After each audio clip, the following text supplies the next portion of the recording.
ಕೋಲಾರ ಜಿಲ್ಲೆಯ ವೇಮಗಲ್ ಗ್ರಾಮ ಪಂಚಾಯಿತಿ ಹಾಗೂ ರೈತರ ಸೇವಾ ಸಹಕಾರ ಸಂಘದ ಅಧ್ಯಕ್ಷರಾಗಿ ಸೇವೆ ಸಲ್ಲಿಸಿ ಅಭಿವೃದ್ಧಿ ಮಾಡಿದ ಪಿ ವೆಂಕಟೇಶ್ ಅವರಿಗೆ ಹುಟ್ಟುಹಬ್ಬದ ಶುಭಾಶಯಗಳು.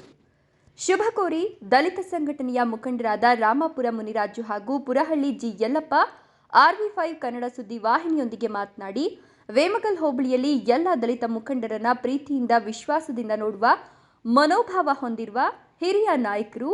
ಇಂತಹ ನಾಯಕರು ವೇಮಗಲ್ ಪಟ್ಟಣ ಪಂಚಾಯಿತಿಯಲ್ಲಿ ಚುನಾವಣೆಯಲ್ಲಿ ಸ್ಪರ್ಧಿಸಿ ಅಧ್ಯಕ್ಷರಾಗಿ ಸೇವೆ ಸಲ್ಲಿಸಿ ಈ ಪಟ್ಟಣ ಪಂಚಾಯಿತಿಯನ್ನ ಇನ್ನಷ್ಟು ಅಭಿವೃದ್ಧಿ ಮಾಡಬೇಕು ಅಂತ ತಿಳಿಸಿದರು.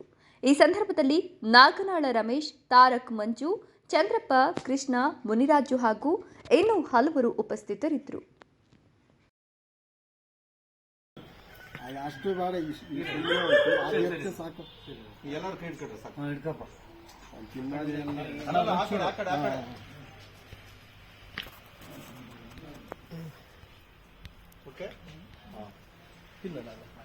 ಅಂತ ದಲಿತ ನಾಯಕ ಸಮಿತಿ ರಾಜ್ಯಾಧ್ಯಕ್ಷರು.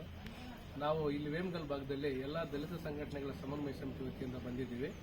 ಇವತ್ತು ನಮ್ಮ ಹಿರಿಯ ದಲಿತ ನಾಯಕರು, ವೇಮಗಲ್ ಹೋಬಳಿಯ ಹಿರಿಯ ನಾಯಕರು ಹಾಗೂ ಮಾಜಿ SFSC ಅಧ್ಯಕ್ಷರು ಹಾಗೂ ಗ್ರಾಮ ಪಂಚಾಯತಿ ಮಾಜಿ ಅಧ್ಯಕ್ಷರು ಆಗಿರ್ತಕ್ಕಂಥ ನಮ್ಮ ವೆಂಕಟೇಶ್ ಅಣ್ಣನವರ ಇವತ್ತು ಹುಟ್ಟುಹಬ್ಬದ ಶುಭಾಶಯಗಳನ್ನು ಹಾರೈಸ್ತಾ ಇದ್ದೀರಿ. ಇವರಿಗೆ ದೇವರು ಆಯಸ್ಸು ಆರೋಗ್ಯ ಎಲ್ಲ ಕೊಟ್ಟು ಕಾಪಾಡಲಿ ಅಂತ ಭಗವಾನ್ ಬುದ್ಧ, ಬಸವ, ಅಂಬೇಡ್ಕರ್ ಆಶೀರ್ವಾದ ಇವ್ರ ಮೇಲೆ ಸದಾ ಇರಲಿ ಅಂತ ಇವತ್ತು ನಾವೆಲ್ಲರೂ ಸೇರಿಕೊಂಡು ಇವರು ಹುಟ್ಟುಹಬ್ಬವನ್ನು ಆಚರಿಸ್ತಾ ಇದ್ದೀವಿ. ಇದೇ ಸಂದರ್ಭದಲ್ಲಿ ನಮ್ಮನ್ನೆಲ್ಲ ದಲಿತ ಸಂಘಟನೆಗಳೆಲ್ಲ ಹಿರಿಯ ಮುಖಂಡರಾಗಿರ್ತಕ್ಕಂಥ ವೆಂಕಟೇಶ್ ಅಣ್ಣನವರು ಸದಾ ಇವರು ನಮ್ಮನ್ನೆಲ್ಲ ನಮಗೆ ವಚನಗಳನ್ನು ಹೇಳಿ ಧೈರ್ಯ ತುಂಬಿ ನಾವಿದ್ದೀವಿ ನಿಮ್ಮ ಜೊತೆ ಅಂತ ಹೇಳ್ಬಿಟ್ಟು ನಾವು ಹೇಳ್ತಾ ಇದ್ದಾರೆ. ಹಾಗೂ ಇಂದಿನ ಪಟ್ಟಣ ಪಂಚಾಯತಿನಲ್ಲಿ ಇವರು ಒಬ್ಬ ಆಕಾಂಕ್ಷಿಯಾಗಿ ಪ್ರಬಲ ಆಕಾಂಕ್ಷಿ ಆಗಿರ್ತಾರೆ. ಪ್ರಬಲ ಆಕಾಂಕ್ಷಿ ಹಾಗೂ ನಮ್ಮ ಪಟ್ಟಣ ಪಂಚಾಯತಿಯ ಅಧ್ಯಕ್ಷರು ಆಗ್ತಾರೆ. ಅಧ್ಯಕ್ಷರಾಗಬೇಕಂತ ನಮ್ಮೆಲ್ಲರ ಆಶಯ. ಜೈ ಭೀಮ್.